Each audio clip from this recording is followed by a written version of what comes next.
Hello, everybody, and welcome to the New Poetry Society. My name's Henry Normal, and I shall be with you for an hour. Oops, a little bit of a wobble there. With you for an hour with my special guest today. So this is the third of the Zooms for the Manchester libraries, and it's also brought to you by the Flapjack Press. So all the poets that you'll see in these 8 sessions will be from Flapjack Press. And I'd like to thank Paul Needs for sorting this out and doing all the technical stuff. So now we have a chat facility down the side, and about halfway through, I shall be asking if you want to ask any questions of my guest or indeed myself, and you can put some questions on that. But without further ado, let me introduce you now. He's got some great quotes on his book. He's got some great quotes on his book. Much funnier than William Wordsworth, said Arthur Smith. Terry Christian said, John Cooper Clarke channeling the spirit of Frankie Boyle. And Kay Tempest, obviously a very renowned poet, said, his words are rattling and brilliant and shoot back life at you in all its futility, chaos and wonder. So please welcome my guest, Vic Richard. Hiya, how you doing? Are you? I think you might be muted. Hello? Ah, that's better. That's better. Every bloody time. We can't have you muted. That goes against everything. Just hold up subtitles, that'd work. Yeah. Hey, it's a good job they can't mute you when you're live, isn't it? You know, yeah, that would be a thing. Thanks for joining us. It's lovely to see you. But you've been doing some live gigs, haven't you? Yeah, I'm on tour at the minute. I've got a couple of days off right now. We did Manchester and Leeds with the Lovely Eggs on the weekend. Yeah, tour, like proper tour. And then it's down south. Oh. So I went Sheffield tomorrow, then London, and then roundabout down south, Brighton, Bristol, Southport, I think, Nottingham, Liverpool. Oh, brilliant, brilliant. And so after so long actually being in front of a live audience, what did it feel like? I didn't used to get nervous, really. I'd just run on stage and, you know, do it and then run off. But sort of like the COVID thing is a bit of a trigger for the nerves. You know, there's a tension now where everyone's a bit worried if the audience will show up because they might be scared, or if they do show up, are they all going to be cramped together? And, you know, you're trying not to touch everything. And by the time you go on stage, you're quite, wound up. It's a great compliment, though, isn't it, if you think about it, that people are actually risking life to come. That's what I say on stage. Yeah. I say, I'm not going to remind you to enjoy the Lovely Eggs, because the fact that you've all turned up in the fat end of the comic tale of a worldwide plague shows that you're a pretty solid fan base. It does, doesn't it? It does. I mean, when you think about it, if you think about yourself, I mean, obviously you're working, but you know, what act would you, risk your life to go and see? I don't know. There's probably quite a few actually, because if it's one of those where you can bring back the dead as well, then they'd be like, if you bring back the dead, or join them as might be the case. Join them at the end. Blowout. Yeah. No. My wife's going to see Nick Cave. So obviously, that worries me slightly. That she'd rather be in Nick Cave's company with a possible death than mine. I went to see him. I went to see him at the arena. So it was his first tour after his son had died. Yeah. And it was one of the first shows after the bomb had gone off in the arena. And it was, my goodness. Yeah, it was heavy. It was really heavy, and it was, it was a big gig as well. It's one of the most somber events I've ever been at. It was strange. I mean, it's odd to say it was good. It was like I don't know. It's hard to describe. Heavy, really heavy. Yeah. It's amazing, isn't it? We're surrounded by tragedy every day, but we still manage to keep cheerful. I remember growing up in the 60s and 70s, obviously way before you.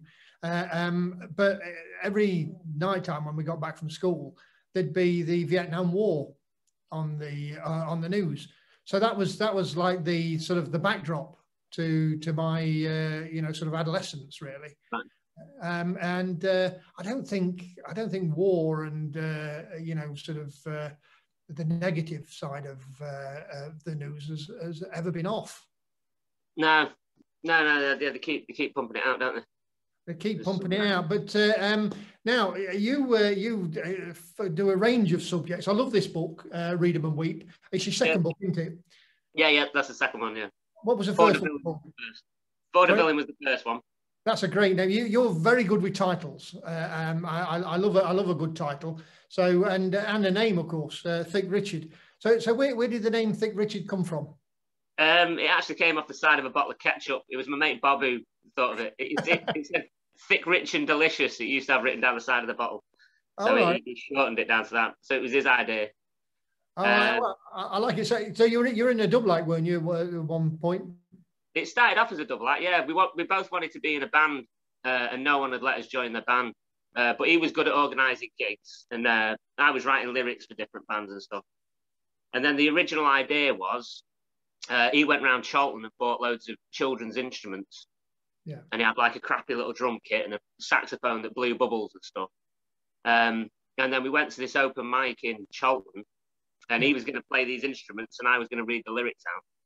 But Charlton back then was sort of like a retirement home for all of the session musicians of the Manchester music scene. So the quality of the act was brilliant, and the place was packed, and we were like, well, this is just going to be so embarrassing. And we chickened out, and we just went to the bar and had a drink. And he went off for a piss and then came back, and he was like, I've signed us up, we're doing it. And I was like, no, it's going to be awful. Like, we'll get booed off. And he was like, well, we'll forget about the kids' instruments and we'll just chop the poems up, or just the lyrics up. Because, I mean, I didn't even think it was poetry at that point. I just thought it was a band. And he's like, we'll just chop the lyrics up and we'll go on stage and do it together. And we did it, and it went down really well. And then we went back the next week. And then we got booked for a comedy night. And then we got booked for this night at the Britain's Protection, which is this small little pokey pub in Manchester. And we were thinking, well, how's that going to work? Because, you know, there's no room to swing a cat. You can't put a gig on. And we got there and they were like, oh, yeah, the gig's upstairs. So we went upstairs and it was this room set out like a classroom, and all of these chairs behind these little tables and stuff. And there was no audience because everyone there was performing. Yeah. And then they were all getting up on stage and doing this like quite somber, serious, not particularly funny stuff. And I was like, to Robert, I was like, what the hell is this? Is it like a cult or something? And he was like, no, this is a poetry night. He's like, that's what we do. And that's when it dawned on me. Before that, it hadn't occurred to me. I thought we were just some weird musical comedy act. Oh, right. So and then you realised at that point, you became officially a poet. That was the point, yeah. Before then, it hadn't even crossed my mind. I didn't consider John Cooper Clarke a poet. Like, it hadn't connected. I thought he was just some punk maniac who thought he didn't need a band. Hovis Presley was... He did have a band, of course. He did have a band. But yeah, and I didn't realise that for a long time because, like, in the 90s, you couldn't find his stuff anywhere. But Hovis Presley was the other poet who I've heard of. But even then, I just thought he was a comedian who performed stuff musically. The stuff that I've seen him do on the TV with the guitarist and stuff, with Warwick Davis. Well, of course, he did a bit of everything, but definitely a poet. Definitely a poet. Now, talking of poems, so can you give us a poem to start with? Go on then. Ladies and gentlemen, babies and pensioners, leavers, remainers and illegal aliens, the shipwrecked sailors, the windrush generations and the flag-waving crackpot patriots. Ladies and gentlemen, the woken awakening, the broken recovering and the coming undone, the stuttering bigot with his head stuck in a bucket and the breathless dead handcuffed in the gutter and the Xbox stealers, all the arms dealers and every dead baby to have washed up on the beaches. Ladies and gentlemen, and the jaded millennials who will not be labelled by their genitals, the masculine feminine with the pierced organs and a 2-foot back tattoo of Piers Morgan. Ladies and gentlemen, the straight-edge sensible, the occasionally crazy and the genuinely mental, standard Karen and the snowflake gammon, standing up for everything that doesn't matter. Ladies and gentlemen, the few and the many, the haves, the have-nots and the 1% and anybody else that I may have missed off of the list. You, all of your brothers and sisters and those that we've lost and those that we may be missing. Welcome, ladies and gentlemen. My name's Thick Richard. I've come to do some horrible, shouty, sweary fucking poetry for you. This is called Oh, Bango's life like a poke in the eye. Isn't it nice to be alive? Bango's life like a kick in the windpipe. Isn't it nice to be alive? Because you're a sweaty, ugly, fucking disgusting, unbelievably bloody, lovely, stinking, wrinkling body and mind. And isn't it nice to be alive? Bango's life like a fork of lightning, thunder fucking the ground. Bango's life, oh, wasn't it frightening? We didn't even have a chance to write it all down and how it all started and who farted and nobody wants to leave the party with a goodie bag full of nasty surprises, but isn't it nice to be alive? Bango's life, it's fucking relentless, it's colourful, it's fast and it's loud. Bango's life, and it is not endless, and unfortunately, there's only one way out, but it's Hollywood blood, you know, it's just ketchup. Yeah, we've seen it in the film, so it doesn't upset us. So don't worry, mummy, I'm desensitised and I barely realise I'm alive. Moody and bad-tempered like a film noir detective, I slick back my devil's horns and walk amongst you undetected, Beelzebub, the people eater with a grinning mouthful of fangs, but don't think that I can just rewind time back to the moment that life went Bango's life like a punch in the mind. Isn't it shite to be alive? Bango's life like a fist up the shite pipe, isn't it brilliant being alive? And to think out of one spurt of 5 billion sperms, you were the fucker who got there first. Pop goes life into an old sock belly wipe. It's a fucking miracle we survived. And it hurts. Oh, there are no words to describe the migraine that lasts eternal. So go forth and maybe try to not so quickly multiply. But the bang of life is sure satisfying, man. Life finds a way without even trying and then it just dies. But during the meantime, isn't it nice to be alive? Cheers. Thank you. That's great. That's great. Well, that's woke a few people up. That's for sure. Yeah, we got some great comments. We've got some great comments down the side. I've just got the chat facility on here. Fucking excellent. Just what I need with my lunch, says Natasha. All right. Okay. Good. So, you know, yeah, that's nice. Nice. Thanks. Cheered me up no end. Says Nye. Ali, I think it is. Yeah. So there you go. Now you have had some... the Zoom calls, the silence of the little obelisk that we've been performing to for the last year and a half. It's well, you it's don't done know my that's a problem, isn't it? You don't know with Zoom, do you? I quite like the idea of turning everybody's microphones on so that we can enjoy the laughter. You know, yeah. I'm going to try that at some point. You've got to trust everybody. You know, why not? Why not trust everybody? I say. But you have had some adverse criticism, haven't you, over the years? Sorry, what? You've had some adverse criticism over the years. You shut down a radio station, you were telling me, in Edinburgh. That was me and Bob. Yeah, they invited us on. It was late at night. It was about midnight, and we were like, well, you know, we've said some pretty horrible stuff. And the guy was like, yeah, I've seen you before. It's like, you know, you say what you like, say what you like. And we were like, okay, great. So we were on for about 20 minutes. But about 10, 12 minutes in, the bloke doing the show was just sat there with his head in his hands like this, shaking his head, and his phones were all ringing and stuff. And then, yeah, he got a call saying that was it.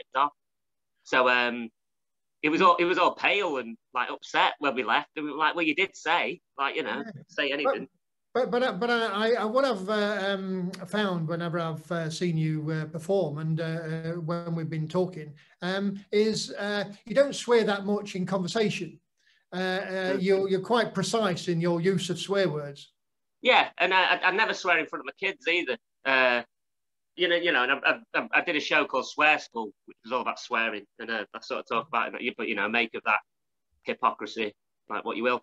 But the reason why I did Swear School was I was working at the Contact Theatre, and I was the chef there, and there was always loads of other performance poets knocking about and stuff. And I was saying to, I think it was Martin Visceral, I was like, how do you do it? I was like, you know, you're actually like, you know, I'm still doing the day job, but you're still doing it. And he's like, well, poets don't generally give up the day job. They just swap the day job for being a teacher. He was like, you know, we all have to go into schools and do that work. And he was like, and you're never going to be able to do that.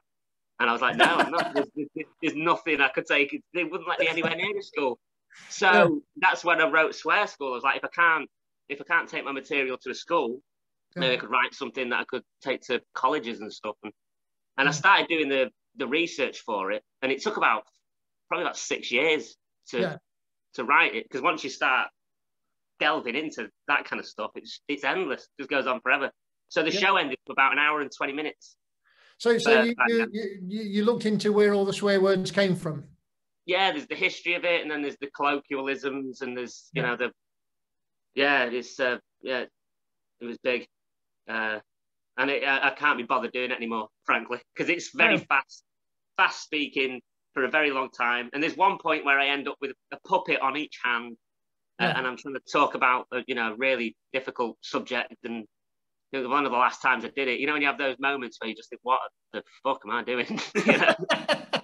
I don't want to do this anymore. Especially when you've got kids. You have to think of it yourself through their eyes. What does Daddy do for a living? You don't want to know. he swears at people for a living. What a strange world this is. You know what? I got banned. Well, they tried to ban me, I should say. They couldn't ban me from Bury. I did a gig in Bury, and I swore, which was part of the poetry that I was doing, very similar to yourself. And the Lady Mayor walked out. Oh. And the next day, the Tory councillor, Councillor Biggs, said, put it in the paper, 2 blue for Tory Mayor, was the headline, and said that all my books and my performances should be banned from Bury. I did a gig about 4 weeks later, absolutely packed. Of course it would be, yeah. It's like the Sex Pistols all over again, isn't it? Standing ovation. I've never sold more books at a gig. I was a folk hero for 5 minutes in Bury. Brilliant. What were the words? What did you actually say? I was talking about the usage of the word fuck. And you must have come across this story. There's an old sort of story, I'm not sure it's a real story, of a man on a building site using the word fuck as a verb, an adjective, and a pronoun. You probably know this, but for the viewers. What he does is, he uses them consecutively in the same sentence, where he kicks himself and hurts his foot, and he says, oh, he kicks this machine, he goes, the fucking fucker's fucking fucked. Yeah. I retold this story, which I think is a good use of language and interested in the way we use language. But she fucked off. Off she fucked. Yeah, was the essence. Now I'm gonna do your poem. It's not got any swearing in it, but I was picking up on your line, which I loved from the poem, about the fact that we're the sperm that made it. Them other sperm, they must have been slow coaches. Is all I can say. So this is me bemoaning all the sperm that I've lost throughout my life. It's called the lost generation of mermen and mermaids. I've flushed most of my descendants down the loo, unconsummated angels on clouds of tissue.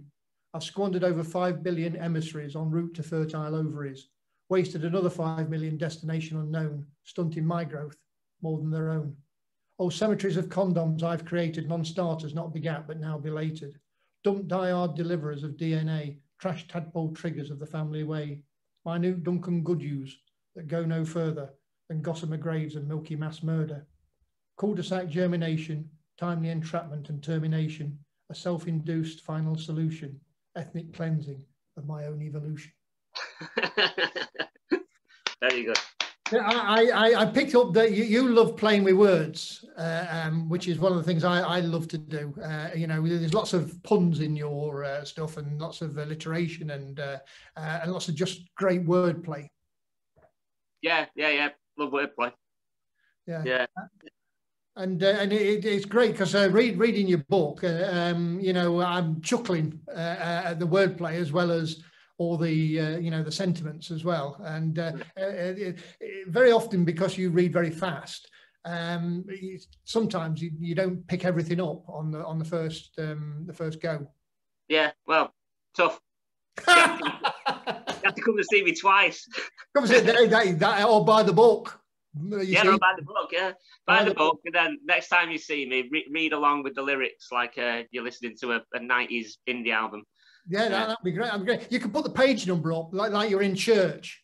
Do you know what I mean? Yeah, down the side of the front of the stage. And have your set list up in those, you know, the little blocks that they use for your set. Get ready for it. Yeah, that'll be great. So you grew up in Manchester. Yeah. And so if you didn't really get into poetry till later, what was your exposure to poetry when you were growing up? Just the usual school thing. And then I heard one track by John Cooper Clarke when I was 14. And like I said, I didn't associate it with poetry. It was on like a punk compilation album, and he just sounded like some nutter who didn't need a band. Yeah.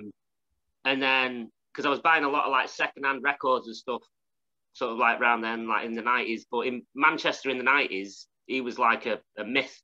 Yeah. Like nobody my age had ever heard of him. None of his albums have been re-released. He was never on the telly or the radio, and you know there was no internet, so you couldn't just like find out about him. So I didn't end up getting anything else by him until I was like about 20, when I found Disguised in Love, and I was like, great, I've got a whole album of him now. And I took it home and put it on, and it was like, what the hell's this? You know, that's all the weird sort of Martin Hannett electro-y stuff. I was like, oh well, he did have a band then. But by that point, I'd been writing lyrics for bands and stuff for a long time. So, but the person I was... You've met John Cooper Clarke, haven't you? Yeah, I met him like quite a few times. But because I'd already been writing by that point, the person who I was trying to emulate was Jim Bob from Carter the Unstoppable Sex Machine. All right. And his lyrics, and that's full of wordplay and puns, and it's got a really fast delivery, except he's from London. But if you took the music out of that and gave him a Mancunian accent, it'd be exactly the same as John Cooper Clarke. So John Cooper Clarke's influence was sort of by proxy via Carter.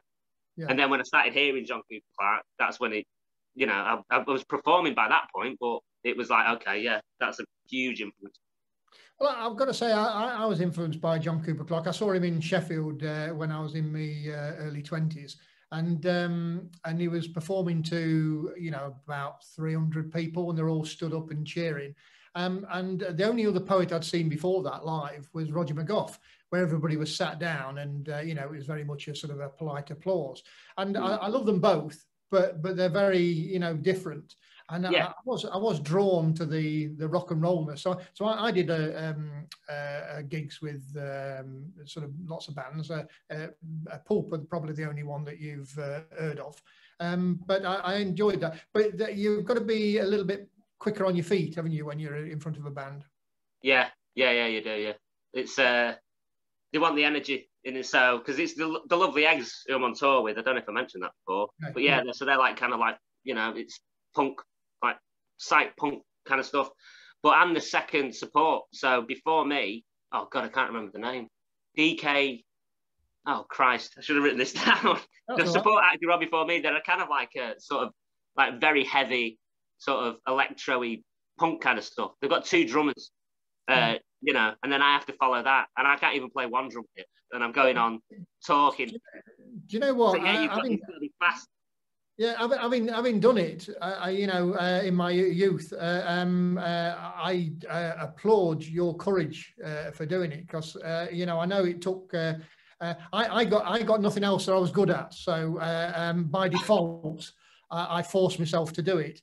Right. And I changed my name to Henry Normal at the time, because I was an insurance broker. So I couldn't teach. I taught one day at school, and I had to go and have a lie down. It was far too wearing for me. But what do you do now for an actual living then? Do you do this for a living, or? At the minute, yeah. I was a chef for 18 years. Yeah. So because I left college without, you know, very much to show off about. Yeah. And I just started working in kitchens. And so that was my plan. I was like, I'm going to concentrate on writing some sort of act. And I'll cook to pay the rent. Yeah. And it was a bloody awful idea, because it's, you know, one of the most physically and emotionally exhausting jobs that you can do for the minimum wage. But, you know, that kept it going and just carried on doing that. And, you know, I think the kitchens ended up having a big influence on the act, really, with the language and the speed and the pressure and all that kind of stuff. That was I think it ended up sort of on stage in a way. If I'd have had a job as a florist, I'd probably be writing very different poetry right now. You probably so I did that would. for about 18. Did that for about 18 years, and then just been working in theatres really since the last cooking job, which was about probably about 7 years ago. I've packed that in for a while. Well, can you go back to the kitchen. Can you give us another poem? Yeah, okay then. Food related as well. So all right. Kind of onto the thing. A while back, I bought a packet of Rolos. I don't remember if you remember sort of like a few years back, Rolos ran with an ad campaign with the slogan, do you love anyone enough to give them your last Rolo? And this is to say that Rolos are such a special product that, you know, if you were to sacrifice your last Rolo to somebody, that would mean that they're obviously a very significant person in their life. But this advert hasn't been on television for at least 20 years.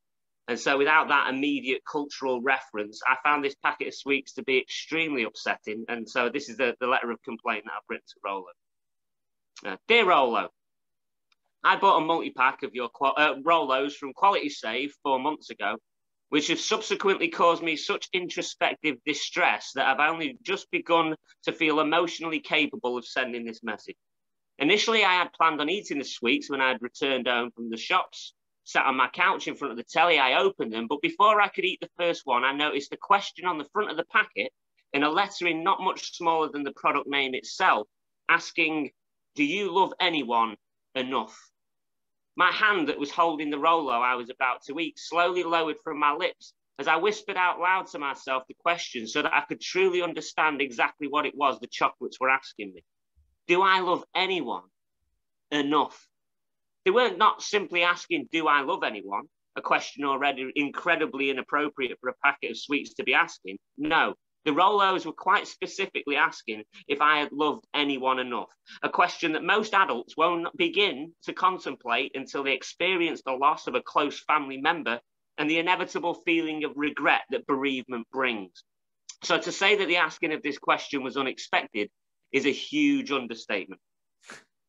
But if you must know, after much heartbreaking deliberation, I have concluded that no, I do not or have not yet ever loved anyone enough.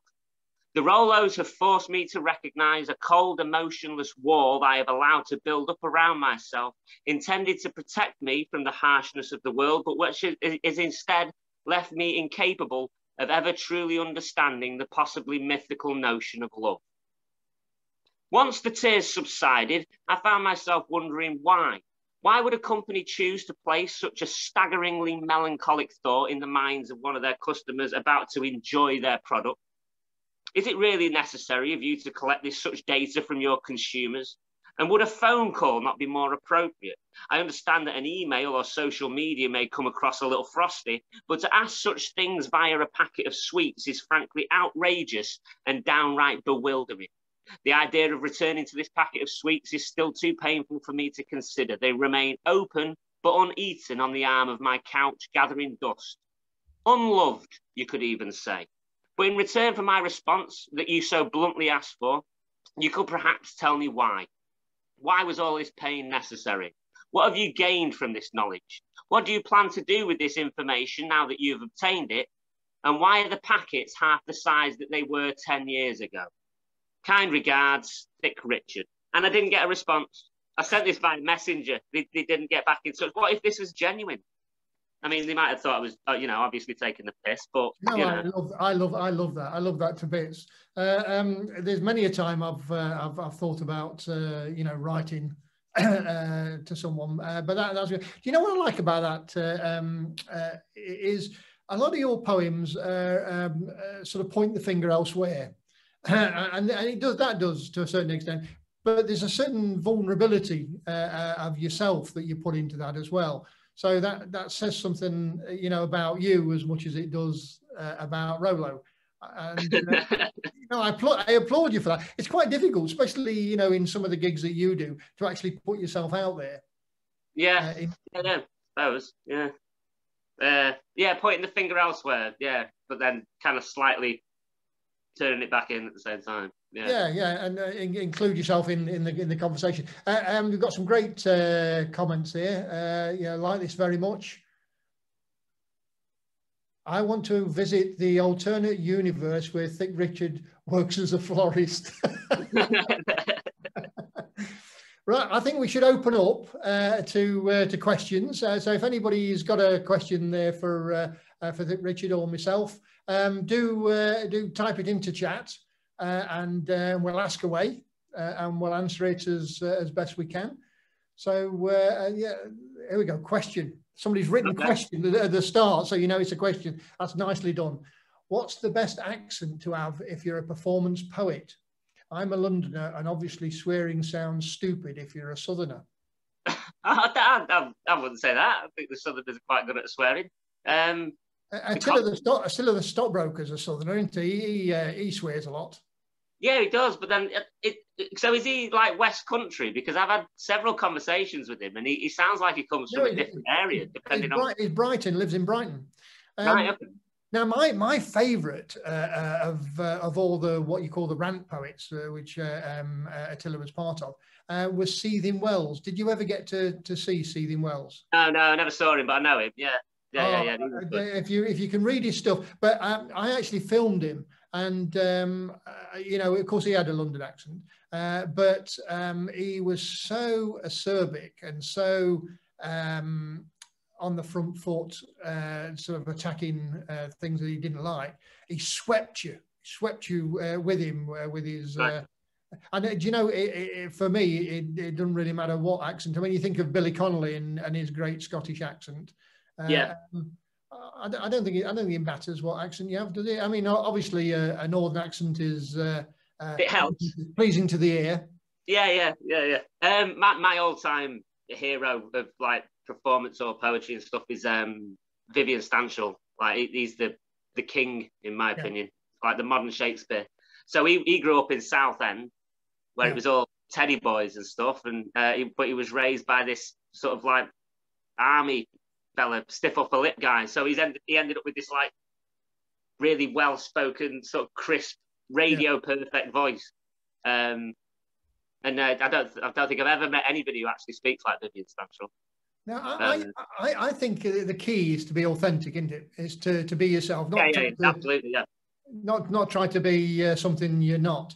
And I've loved over the years, because I was involved in a lot of television, being able to put people on television and getting all the different accents on television, so that we're not bombarded, well, firstly by American accents, but secondly by sort of everything being that sort of slightly posh student Queen's English accent that can dominate if you're not careful. So I love a different accent. Somebody's put here, a Glaswegian's probably best. Well, even Glaswegian, there's sort of two versions of the accent in there. There's the Rabsy Nesbitt, sort of guttural. But then you do get, there's still some posh people in Glasgow, and they're maybe a little bit softer. Being genuine, that's the right answer. Yeah, whatever your voice is, don't. Yeah, I remember. That's the other thing that's always. It's not so much the accents, but the pronunciation of poetry, which seems to have gone out of fashion a bit now. The poetry pause or the different inflections and stuff, where everyone falls. That used to drive me balmy. You get to a poet. When you were telling me about that poetry club earlier, nightmares flash back of people putting on this strange voice and reading, as you say, in this strange intonation, where you just think, but you've made that sentence not make sense. Yeah, if you'd have just said it, it would have been a sentence. But there's a pause here, and it goes up at the end. Yeah. No.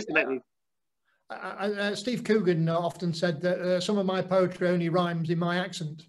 But that's a good thing.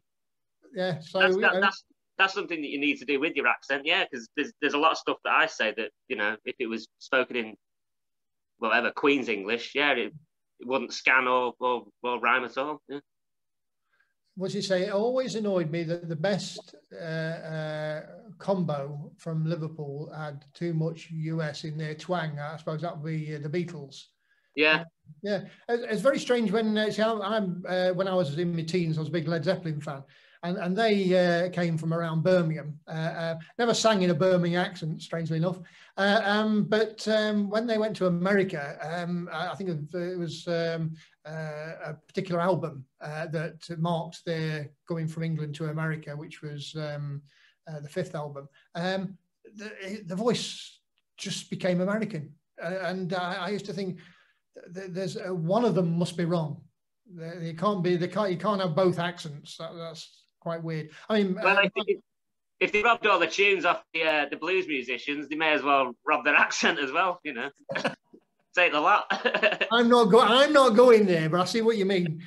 Now, I did actually write a reply to a company. So you're not on Twitter, are you, at the minute? I'm apparently I'm on it, but I don't know how to turn it on, and I don't really care. So. All right. Well, I've started doing it because I wanted to flog a few books, and the other thing, of course, is you get to speak to people, and it's quite nice actually, for some famous people, and just sort of people that are interested in the same things as you are. Get to speak to them on a one-to-one basis, which is very nice. Anyway, I had a bloke. Referring to something we were talking about as tripe, and then the next email, the next Twitter I got was from the tripe marketing board, saying not to use the word tripe in a derogatory sense.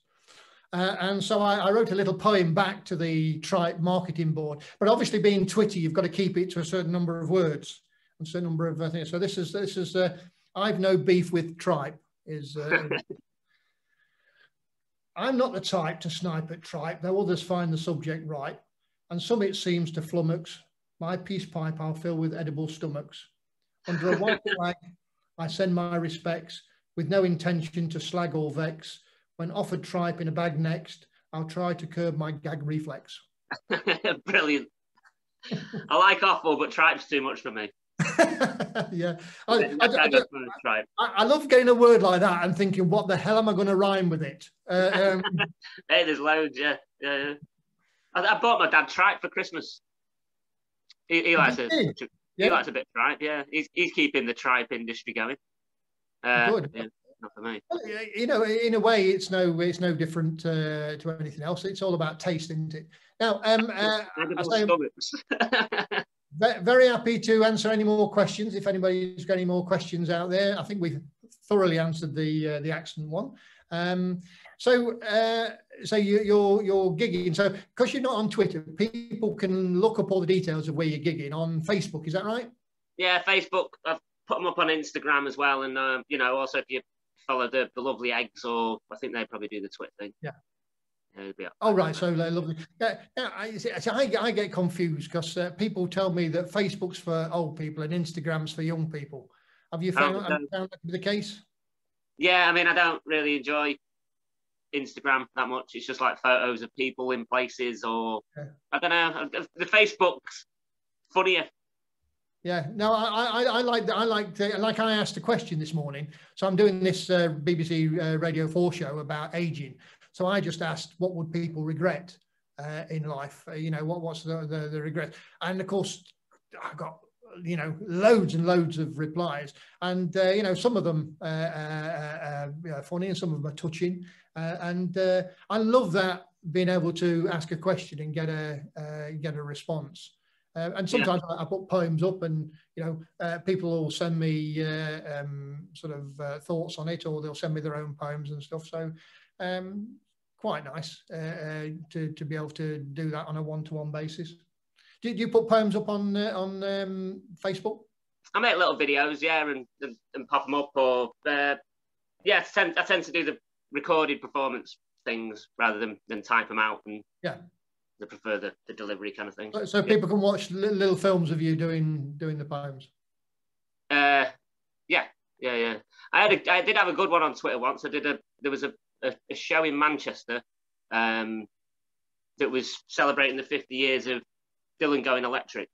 Yeah. So it was organised by C.P. Lee, who died last year, I think. And he got a different Manchester act to perform all of the songs on the bill. Yeah. And somebody shared a thing about the the version that I did of whatever song it was I did, and Bob Dylan liked the tweet. That blew my mind. I was like, Twitter's amazing. This is like, you know. And then after that, like I got no likes or messages or anything of anybody. I was like, you know, you strike gold. That's the only one you need. It's the only one you need. Yeah, it's not going to get better than that. So he should know. He's got a Nobel Prize for literature, so he should know.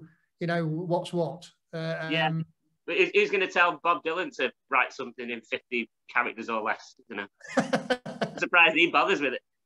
Oh yes, that's one verse of his, you know, of a 50-verse song. Now, third poem. What have you got for us? This is a longer one. This called Dr. Drink. Or did you write anything about aging? I've got one called the Aging Raver. Yeah, go on, go for that. Let's have a look. Aging Raver. Yeah, that's good. Okay. This is called the Aging Raver. It's not called the Asian Raver because somebody pointed out to me that the two sound remarkably similar. So I just want to assure everyone it's not a poem about race. It's a poem about ageism. And no one really takes ageism seriously, do they? So we can all have a nice little chuckle about how we're all quickly moving towards our own demise without having to worry ourselves about anything as serious as like racial issues. So it goes like this. Asian Raver totally wasted at midday on the back of the bus. I actually said Asian Raver then, just to check if any of you cloth-eared morons are actually listening. But I'll do it properly now. Aging Raver, totally wasted at midday on the back of the bus. Aging Raver, he used to behave all crazy, but these days he actually is. And the kids all call him Wurzel Gurnage, but he doesn't seem to mind because tonight he's going to party like it's 1992. Aging Raver remembers the good old days, the generations of boredom, when we learnt patience because we had to make us own entertainment when we was young, play out with our mates until after dark, illegally gain access to a derelict building, throw a party that lasted for a month and a half and still have change left over for a shilling. Not like these funny-looking fashion fascists, Adolf hipsters with beards and moustaches, lensless glasses, penny-farthing BMX bandits, fashion-senseless, feckless millennials who like to party sober and celibate a million miles from the parties of yesteryear, and I've still got the ringing in my ears. He remembers the second summer of love, but he's forgotten how to dance, punching the air and swinging his legs like he thinks he's John Cleese Van Damme, Aging Raver. The music these days goes through you like half a lager, missing tooth, missing Wellington boot. He looks like a suicidal farmer, Asian Raver, bald and grey. Probably best to leave it shaved these days, mate, not like your dreadlocks back in the day that looked and smelt like Chewbacca's litter tray. Do you remember when one fell out, crawled away and turned into a butterfly? Bug powder, dust, cocaine, dandruff blew that poor motherfucker sky high, and still no girl has had the patience to try and hold the reins because he still comes off the rails more often than a Sodor train, which is a joke that I wouldn't have got because I never read the Thomas the Tank Engine books when I was a kid, but I have since read them to my own children. And you thought Northern Rail was bad? Fucking hell. Do not go to the mythical Isle of Sodor. Honestly, the trains there just spend most of the time rolling around in the fields. There's actually a book where Thomas drives through the kitchen wall of the Fat Controller's house while he's having breakfast with his family, and that guy's in charge. Unfucking believable. Anyway, he still comes off the rails more often than a Sodor train. Aging Raver used to behave all crazy, but these days he's more insane than a Japanese game show. Which I suppose thinking about it is slightly racist towards Asians, isn't it? Maybe I shouldn't have so confidently assured you that that wasn't going to happen at the start of the poem when I obviously knew full well that that was going to happen. But, you know, you enjoyed it, didn't you? You're having a little laugh about it. And, you know, for such a left-leaning liberal audience as yourselves, no, that's refreshing. I, however, did not laugh at what was said, so I'm fine with it, but it might be something you want to have a bit of a think about afterwards because, you know, you got to be careful what you say these days, Aging Raver. The jokes you used to make with your mates off your face may no longer work in your favour, and you ain't seen your lightweight mate since they turned middle age in 2004, and they bought you a ticket to go and see Keane, and you told them to get to fuck, man. What are you talking about? Keane? Are you taking the fucking piss? Perhaps it would seem that ketamine and dinner parties don't mix, shouting, Carver, Carver, Carver, Carver, shouting, white wine, mega, mega, white wine. Shh, you're going to wake up the baby dancing around the dinner table in your pants to the most middle-aged, middle-of-the-road music ever made by man. A compilation CD of John Lewis Christmas adverts. A soft acoustic cover version of The Prodigy's No Good Start, the dance that goes, you're no good for me. I don't need nobody. Fuck me. Forgive me, Keith. Fuck off with your namby-pamby, nondescript, deliberately breathless, wishy-washy bullshit, artless, sexless, ballless fucking bollocks. If you want to sing a shit song, go and write one instead of dicking over every decent tune that's ever been written, you talentless pieces of shit. Whatever happened to the stolen car hardcore, the music the dance floor was actually made for, the gaping ear hole audio porn, the reason why the baby raver was born, the relentlessly thumping, sugar-rushing primordial bang, oh, the thunk, the thunk. Who'd have thunk that you'd be the last man standing? Cheers. That was great. There's so much in there. I don't think that saying Asian game shows is racist. No, it's not. But it's it's just like that. Because it's an accurate definition between English game shows and Asian game shows. Which, yeah.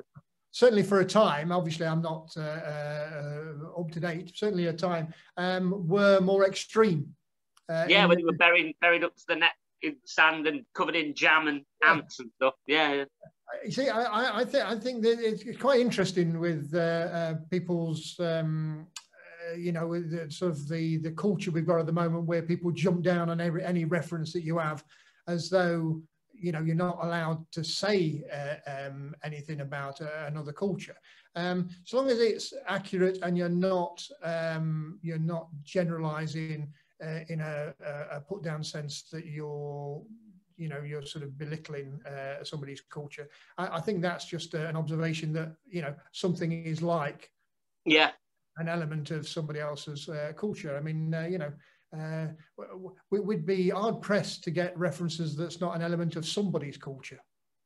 Well, yeah, and the thing about the whole, I mean, I don't believe in the cancel culture thing at all. I think if you want to write material that sort of like, perhaps pushes a certain, whatever the word is, like risky stuff. If you want to write risky stuff and things like that, I think you just need to make it established to the audience as soon as you can that you're not a knobhead or the type of person who would probably really believe those kind of things. And then, the stuff with the comedians following from the World Cup and Marcus Rashford and stuff. Yeah. And they're all, I've had my shows cancelled and all this kind of stuff. It's like, it's pretty clear that the jokes you might be making about somebody's race aren't unusual as the kind of thing that those comedians would normally say. It's like, I think I mean, there's an inner guide that you've got, but also there's two guides that we used to use at Baby Cow when I was making comedy programs. One is you punch upwards, you don't punch down. So it's all to do with power. You don't bully people that have less power than you. So to make jokes about people in power, Boris Johnson and whatever, they've got power. So you're allowed to take a pop shot. The other one is that you don't make jokes about what people are. You make jokes about what they do. So I was always, when people were joking about Trump, I was always happy if they made jokes about Trump being a hypocrite, a liar, and a racist.